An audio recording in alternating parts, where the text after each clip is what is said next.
नेस्तनाबूद करने के लिए सुरक्षा बलों ने कमर कसी और अच्छी तस्वीरें भी हमारे बीच आती रही। अब छत्तीसगढ़ की 11 सीटों की अगर बात करते हैं तो देखिए 14 में 11 सीटें बीजेपी को मिल रही है। क्लीन स्वीप करती हुई बीजेपी यहां पर नजर आती है। इसके साथ ही साथ कांग्रेस शून्य पर नजर आती है। छत्तीसगढ़ में कुल 11 सीटें और 11 सीटों पर सीधे तौर पर Bharatiya Janata party clean sweep करती हुई नजर आ रही है। ये वही छत्तीसगढ़ है जी। मुझे याद है कि 9 सीटें थी और 2 पर लॉस था। जब हम लोग वहां विधानसभा चुनाव की बात कर रहे थे, लावनी आप भी हमारे साथ थी, उसमें जो एग्जिट पोल हमने दिखाया था विधानसभा चुनाव का, उसमें कांग्रेस की सरकार थी और किसी ने भी नहीं कहा था कि कांग्रेस की सरकार बदल रही है वहां पे। सिर्फ हमने और प्रबोधिनी ने जो एग्जिट पोल किया था उसमें हमने कहा था कि सरकार वहां पे बदल रही है और वहां पे सरकार बदलने के बाद जो है तुरंत पिछली बार कांग्रेस की सरकार थी और इस बार लोकसभा में पूरा सुपड़ा जो है वो साफ हो गया है। कांग्रेस का पूरा सुपड़ा साफ हो गया है वहां से। 11 की 11 सीटें जो है वो बीजेपी के खाते में जो है वो नजर आ रही है। और छत्तीसगढ़ में हमारे ब्यूरो चीफ योगेश मिश्रा हमारे साथ है। क्या योगेश जुड़ गए हमारे साथ?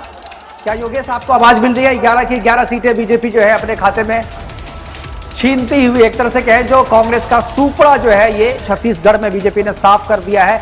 11 की 11 सीटें बीजेपी की झोली में आके गिरती हुई दिख रही है एग्जिट पोल में। हालांकि एग्जैक्ट पोल जब 4 तारीख को नतीजे आएंगे तो पता चलेगा कि ये एग्जिट पोल कितना एग्जैक्ट साबित हुआ है और क्या मुद्दे रहे, किन मुद्दों के आधार पर 11 की 11 सीटें बीजेपी के खाते में आ रही है, बीजेपी के झोले में गिर रही है। यहां से योगेश मिश्रा जो कि काफी यहां पर भ्रमण किया था और हर एक सीटों पे 11 के 11 सीटों की ग्राउंड रिपोर्ट ली थी। और जब बीच में हमारी बात हो रही थी लावनी योगेश से, तो योगेश बता रहे थे कि किस तरीके का सिचुएशन है और खासतौर पे योगेश जुड़ गए हमारे साथ। योगेश, एग्जिट पोल पे आपका रिएक्शन क्या है? 11 की 11 सीटें जो है बीजेपी के खाते में एग्जिट पोल में हम बता रहे हैं प्रबोधिनी रिसर्च ग्रुप के साथ सुदर्शन का जो ये एग्जिट पोल हुआ है इसमें 11 की 11 सीटें जो है बीजेपी के खाते में जा रही है।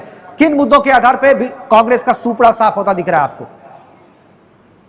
बिल्कुल मुकेश सर, देखिए जिस तरह से सुदर्शन न्यूज जो एग्जिट पोल जारी करता है और लगातार हम देखते हैं कि सुदर्शन ने जिस तरह से विधानसभा चुनाव में, चाहे वो राजस्थान की बात हो, मध्य प्रदेश की बात हो या छत्तीसगढ़ की बात हो, जो एग्जिट पोल हमने व्यक्त किया था वैसा ही परिणाम आया था। तो अगर लोकसभा चुनाव की बात करें तो निश्चित रूप से छत्तीसगढ़ में पूरी तरह से क्लीन स्वीप जो है भारतीय जनता पार्टी कर रही है। और जिस तरह से यहां पे हमने देखा कि चाहे वो प्रधानमंत्री मोदी की रैलियों की बात करें, चाहे वो छत्तीसगढ़ के मुख्यमंत्री विष्णुदेव साय की बात करें, हर नेता यहां पे दावा कर रहे थे कि छत्तीसगढ़ में जिस तरह से विधानसभा चुनाव में भाजपा का परफॉर्मेंस रहा है वैसा ही परफॉर्मेंस लोकसभा चुनाव में रहेगा और 11 की 11 सीटें यहां पर भारतीय जनता पार्टी के खाते में आने वाली हैं।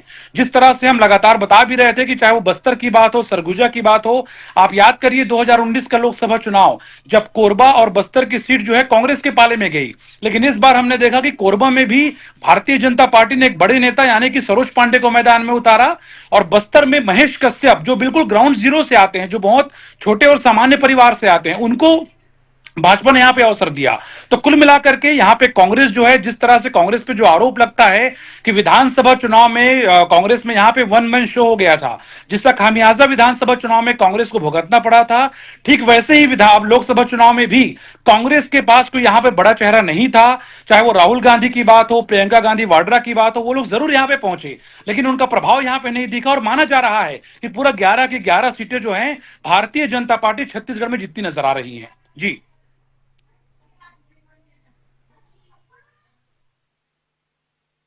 बने रहे। और आपने महत्वपूर्ण रूप से कहा था कि इस बार एक मुद्दा है जो जिसकी नब्ज पकड़ ली है भारतीय जनता पार्टी ने, और वो है कन्वर्जन का मुद्दा, जो खास तौर पर सरगुजा का जो क्षेत्र था जहां पर सबसे ज्यादा आदिवासी और आदिवासियों में कन्वर्जन का मुद्दा भारतीय जनता पार्टी ने मुखरता के साथ उसे उठाया।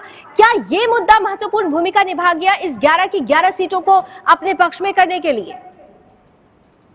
बिल्कुल लावनी जी, देखिए जिस तरह से अगर आप बस्तर की बात करते हैं, सरगुजा की बात करते हैं या फिर कांकेर लोकसभा सीट की बात करें, ये ऐसे क्षेत्र हैं जो पूरी तरह से कन्वर्जन के गढ़ रहे हैं। यहाँ पे भारतीय जनता पार्टी शुरू से ये आरोप लगाती रही है कि बीते 5 वर्षों में कांग्रेस के शासनकाल में यहाँ पर बहुत बड़े स्तर पर धर्मांतरण होता रहा है। बहुत सारी स्टोरी तो खुद मैंने कवर की है इस पूरे क्षेत्र में।